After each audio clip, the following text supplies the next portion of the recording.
What is up? What is happening?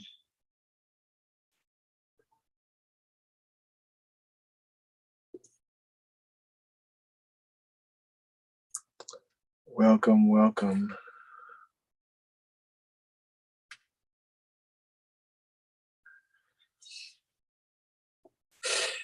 Let us breathe together because that is so important and empowering in owning your stuff. Breathing together.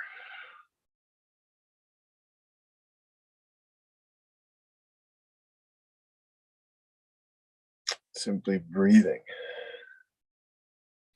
It's on your own too, but we're together now if you're watching or listening, because I see that I somehow don't have video.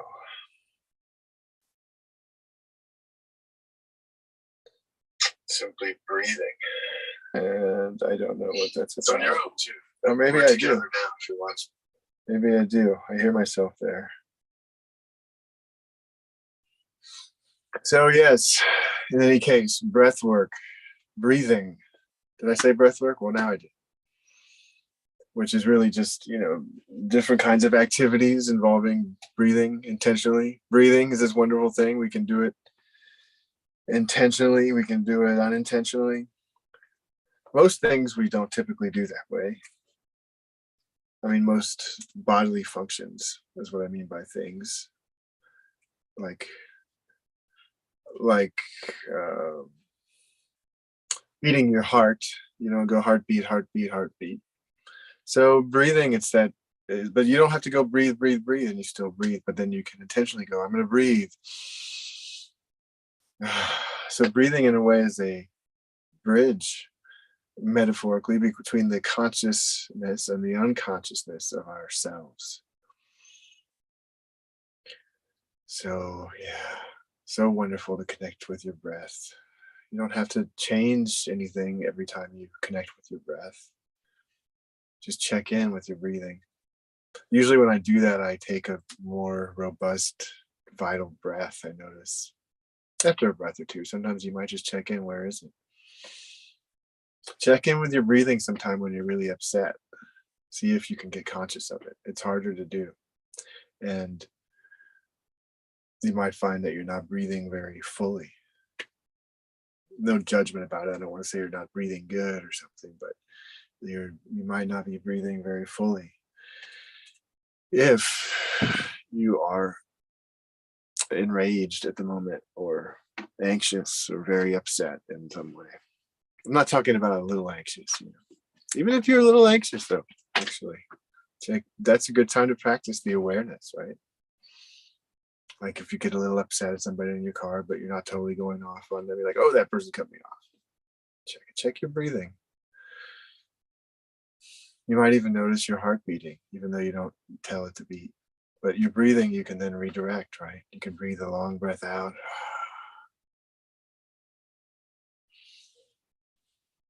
And notice how much you get in after that long breath out. Usually we breathe out longer when we bring attention to it too.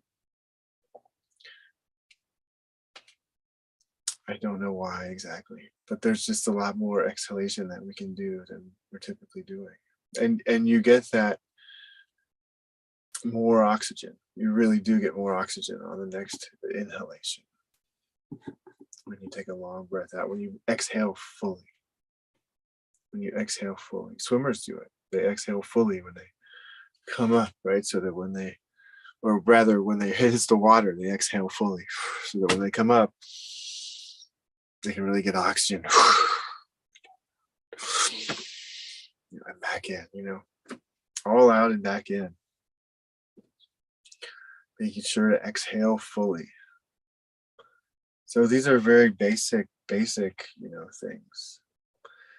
Not the deeper, faster breathing that we might get into in a workshop or, somewhere where it's a contained environment. But even just connecting with my breath a little bit as I am now, I feel the stuff coming up.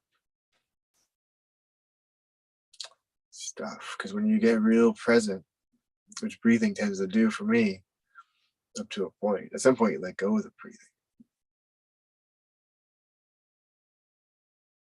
And for yogis, sometimes there's a longer time in between breaths, but we don't need to get technical into that. It's just that when you get really present, you notice what's been in the way of getting present kind of churns up. Sometimes it might be the next day, after a meditation or a workshop. A lot of times for me, it's right in the moment. Start breathing in and stuff comes up. So empowering breathing and owning your stuff. It's a wonderful thing to own your stuff. It's very empowering.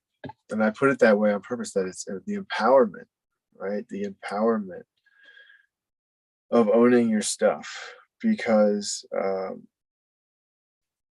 here's the thing. On some level, everything involves your stuff. Everything that you perceive. I don't want to say you, because you might be different, but for 99% of us, we're not immune from psychology. We're not immune from our typical psychology most of the time. Sometimes you're free and in the moment and you're really present. Sometimes you can probably think of what that feels like, of a moment when you're outside and it's a sunny day and it's just, things are so wonderful. You're with your honey, maybe, or maybe you're in wonderful solitude, and it's just nothing feels like any kind of stuff is up. But even then, the psychologist Carl Jung, he was actually called a psychiatrist in his time, and one of the fathers of modern psychology, broke away from Freud. Talked a lot about the archetypes in the unconscious mind that many people still talk about today. Anyway, Jung once said, I found a quote where he said this because I was writing a paper, as one does.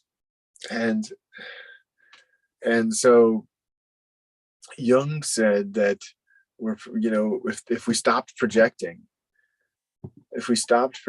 the world around us would disappear. And yet, there seemingly is a natural world and whatnot, and a materialistic world, if you will. It doesn't seem to be just a projection of our minds. And even if it was, there seem to be multiple minds, right? There's multiple personalities. So it couldn't be all created just by you, could it?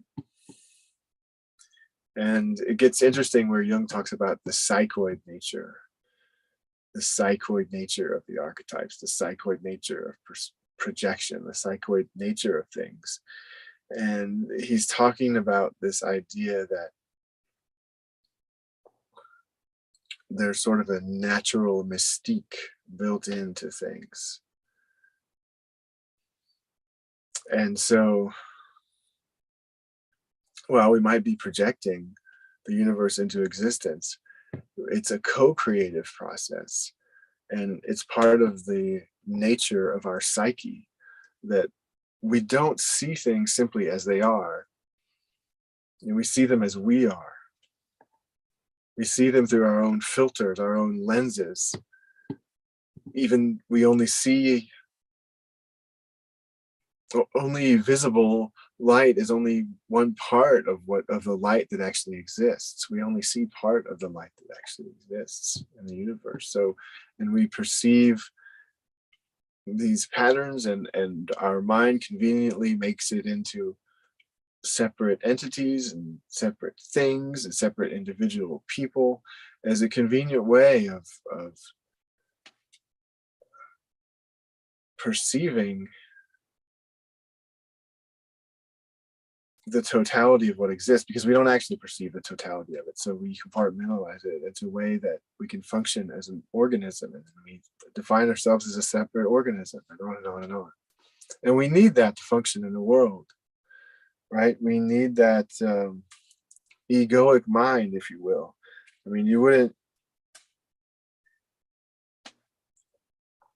I don't know what it would be like really, but it seems like it would be kind of hard to drive a car if you were in that perception that of just there were no separate things. And yet you can begin to see it as sort of a game, right? You can be in this world and not of it. And so owning your things, owning your projections, owning as much as possible of the meaning that you make essentially about things. It's so empowering as opposed to disempowering, as opposed to victimhood, if you will. Because, and if you will, because there are things that happen that just feels like shit happens and it victimizes us. I've had those things happen to me. And yet, in this moment, what are you going to do with your choice? And I found that the choice to own it, the choice to take things and, you know, journal about them, write things down, that's something I should do more of, really. But you can even just doodle on a paper, journal about things, write things down, get out some supplies and create a mandala drawing after meditating. You know, yes, burn some sage even. And none of this is going to make your stuff go away. That's the thing, right? And I said that owning your stuff was empowering, didn't I? And it is. But I find basically that it's difficult. It can be really challenging, especially when you practice it, because I think that if you're not already good at it, some of us are really born good at it, but if you're not already good at owning your stuff, which I don't think I was totally born good at it. You know, it's a combination of how you're born and how you grow up and things too. And a lot of times we start to figure it out somewhere along the line. And you know, they try to tell us, they try to teach us, but it's something that you have to kind of get. You know? It's like an instinct. I could point to it, but I can't do it for you. But so when we practice it, that's when I really see that it's difficult, because it's all too easy in relationships and things to say, oh no, I'm not projecting that onto you. That's just, you know, this person's an asshole and they victimized me. And by the way, just because it's projection doesn't mean it isn't true. It isn't, you know, real enough, relatively real in this world, because you know, that's part of that psychoid nature of things. That you know, the mystery of nature and the connection of it all seems real to us in this world.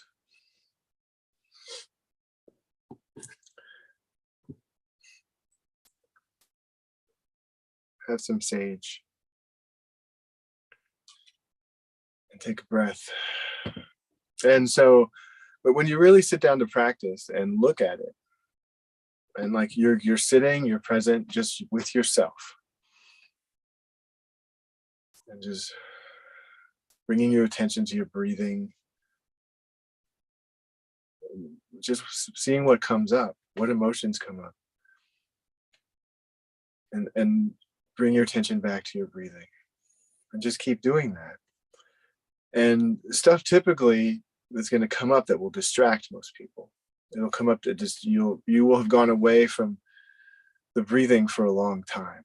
And where were you? You were caught. And then it's hard maybe sometimes to be patient, to just sit here and just come back to the breathing over and over again. Right? And that's being with your stuff. That's practicing owning your stuff. I mean, and sometimes the mind, you can watch your mind do all kinds of things too. And your emotions. You can watch things come up as you breathe that maybe you want to blame on someone else. Maybe it's all your parents' fault. Maybe it's from a past life. Maybe it's, but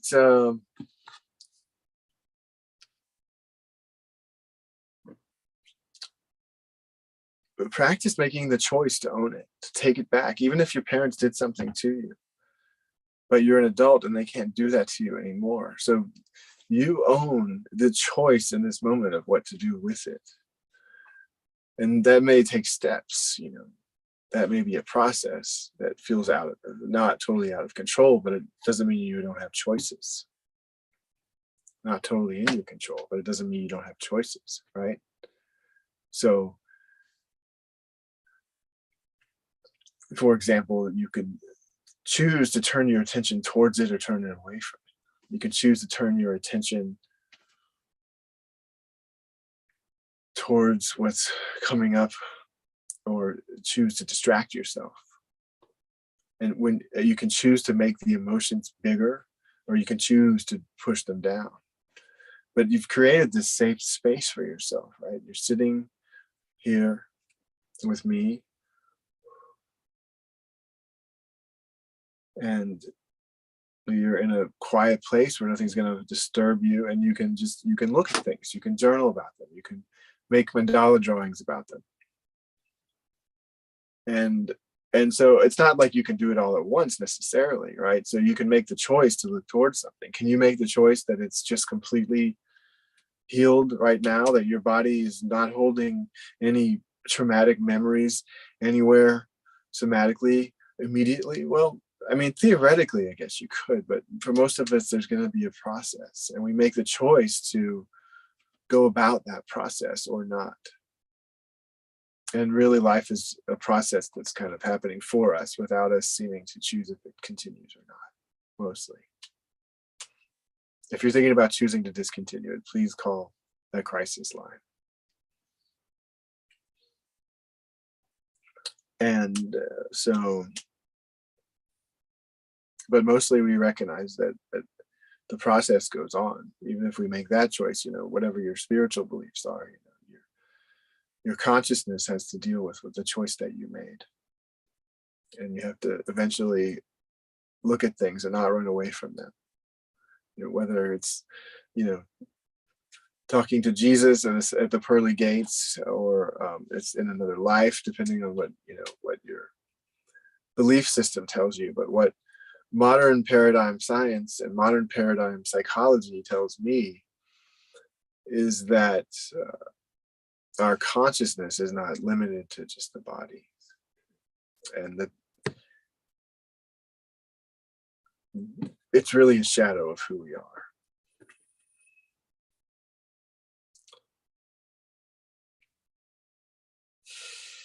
And there's a lot that points to that. I don't want to say evidence, because it's not the kind of thing where you can do A and a B testing, A group and a B group, double blind.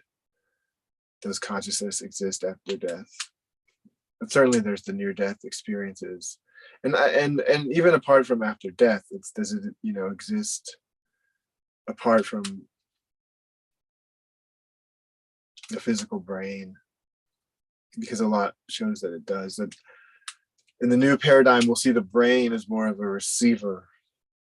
The brain and nervous system is like a receiver of consciousness and a processor of consciousness than where it resides. And I know that there's areas of the brain that seem to process certain things in certain ways. And I don't discount that, but it also doesn't seem like it's totally stored there based on observations made in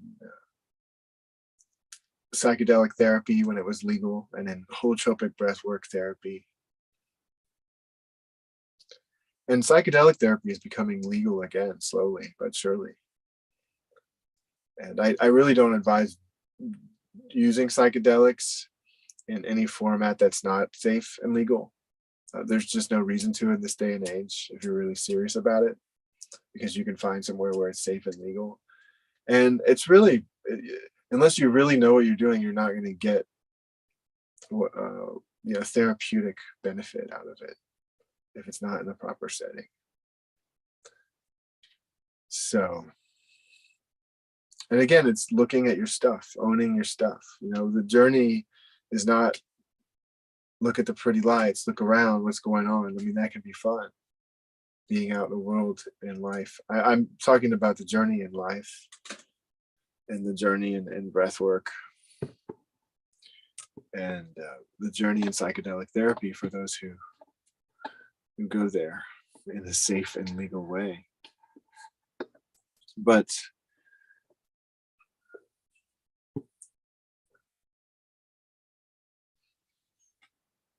take a breath. Exhale all the way out. So it's this journey of looking at what's coming up inside of your mind, right? Mind amplification. And your inner radar, your inner healer, as you do this breath work, you know, meditation if you want, it'll tell you what wants to come up next to be processed. And you can have some intention around it too. You can ask your unconscious things.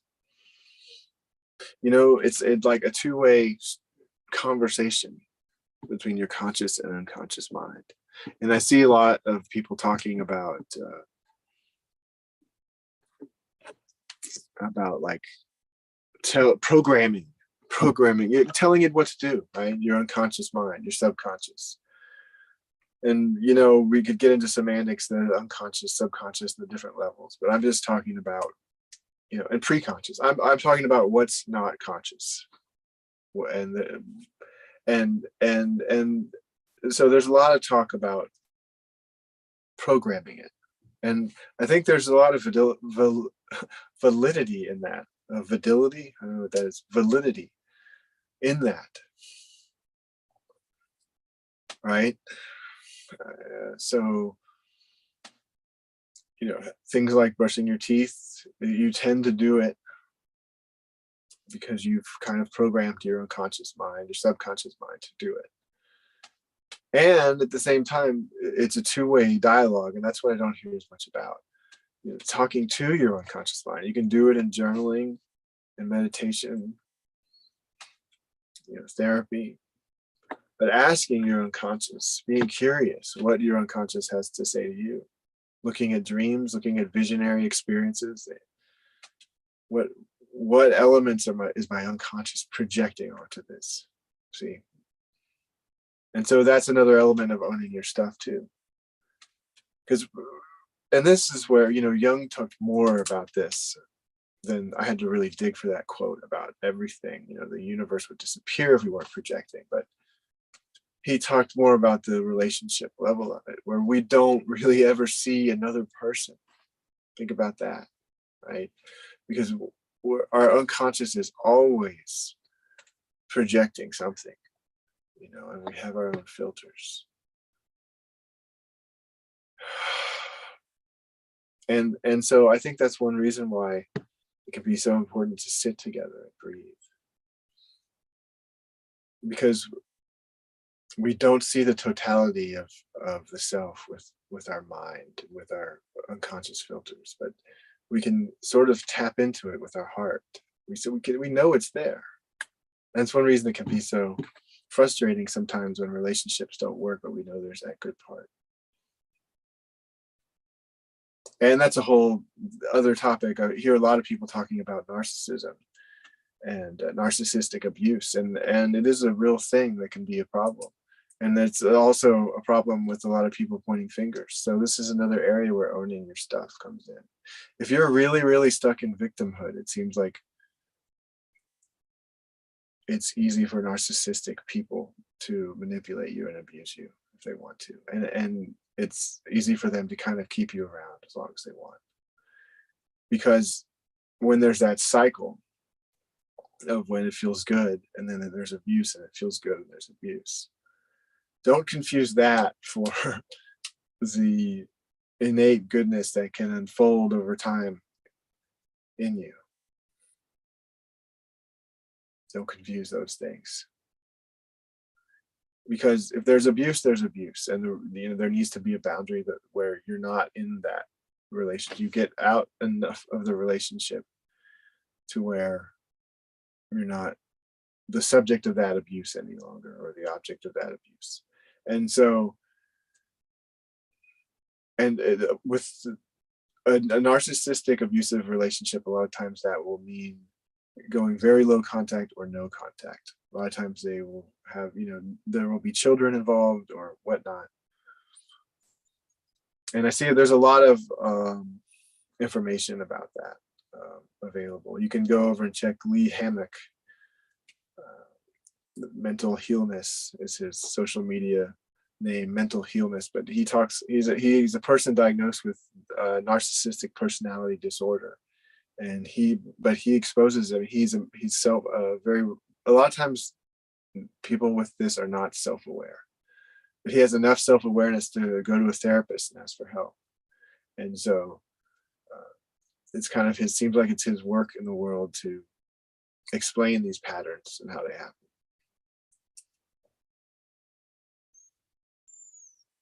But for those of us that are just having difficulties and things we want to work on in our relationships, but there's not abuse, we can feel that heart protection, heart connection. We can feel that potential in the relationship and connection.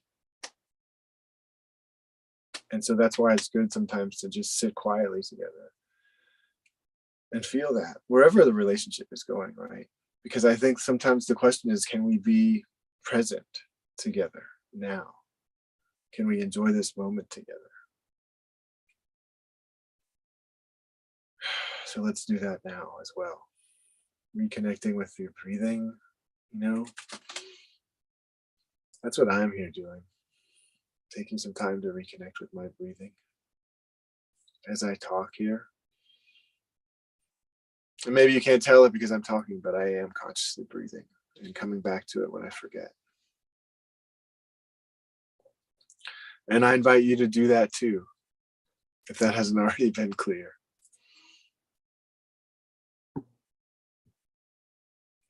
In through the nose, out through the mouth is a great way to go.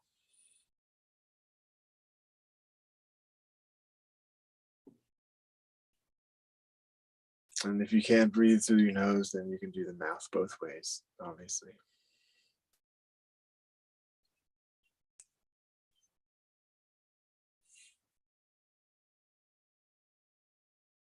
Exhaling fully and just watching the breath. That's really all I've been doing. Taking some deep breaths, but just by exhaling fully and being aware of the breath. My inhales are so deep. And I go in the nose and out the mouth.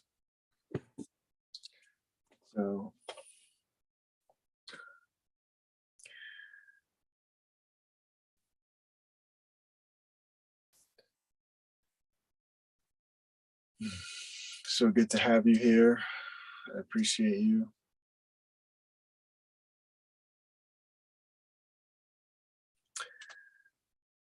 And so, yes, owning your stuff can be so empowering. And if you disown your stuff, I really feel it has that danger of getting into a victimhood type place. It's really kind of like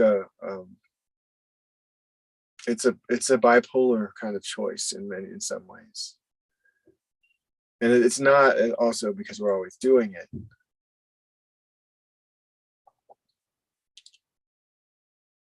But it is because you continually have that choice to make of if you want to own your experience or feel like it's happening to you. And a lot of times I think it's just how we choose to imagine things. And that's how it's like not bipolar. But the experience of it is pretty opposite.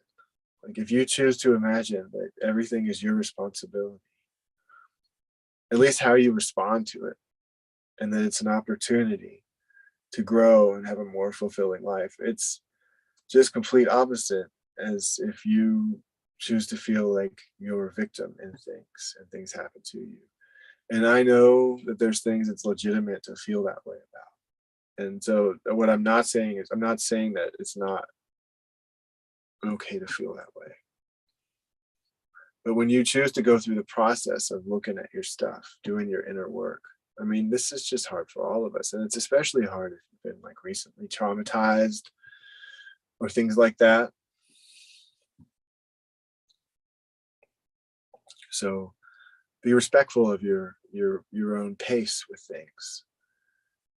For a long time, I still felt like I was a victim to a lot of things, even though I was already working to own my own stuff and I already wanted to do the healing work. And I think that over time, the healing work changed that. I say I think because I don't know exactly what changed it, but I think that's what happened. Maybe at some point I just made the choice. But it's a combination of things, just like anything. Just like people who want to be successful say, surround yourself with successful people. If you want to do healing, surround yourself with grounded groups of people and individuals that are doing real healing work, therapeutic work. And it's not always easy and it's not always the most fun, but it's super rewarding. It's super rewarding.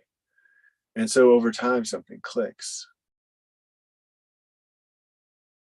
Just like if you practice something, sometimes something clicks. You're like, oh, I've been doing it this way. And then after times you realize, oh, why didn't, you probably would say to yourself, why didn't I think of this before? But because you realize how much easier it would be to do it this way. And I think when you practice something, you find more and more things like that. So they say practice leads to perfection.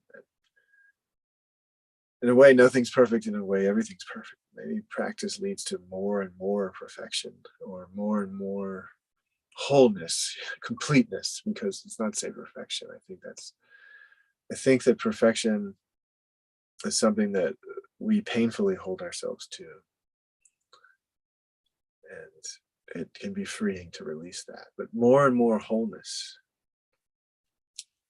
more and more degrees of wholeness, the more you practice and orient yourself towards it.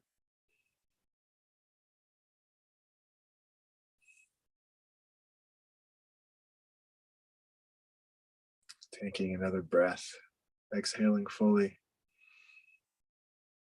In the nose and out the mouth, baby. I appreciate you joining me. I appreciate you meditating. Drop a comment if you've got questions. Hit that like button.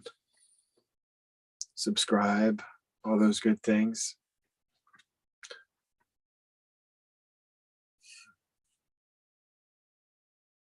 Taking another breath. And this is, I call it breath work. It's like a form of meditation, depending on how you define meditation. Just coming back again and again to the breath, to being aware of your breath and exhaling fully. And breathing in the nose, out the mouth. And as you see, I've been doing this the whole time. I've been talking to you. You can do this meditation, this breath work, this level of it. You can do it almost anywhere. I've got my eyes open, paying attention to things. Can even incorporate kind of a looking and listening thing into it if you're doing stuff in the world. If you want to go more inwards, close your eyes or halfway close your eyes. Focus your attention up here.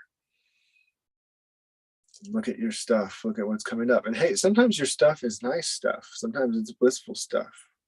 Sometimes it's a peaceful meditative state, right? But it's good to be honest too. Sometimes there's something trying to get your attention in that meditative state. And, so write it down, make a drawing about it. Be curious about it. You don't have to push things away just to focus. You can always just come back to being present. You can come back to your breath. It's okay to take a journey into what's coming up for you.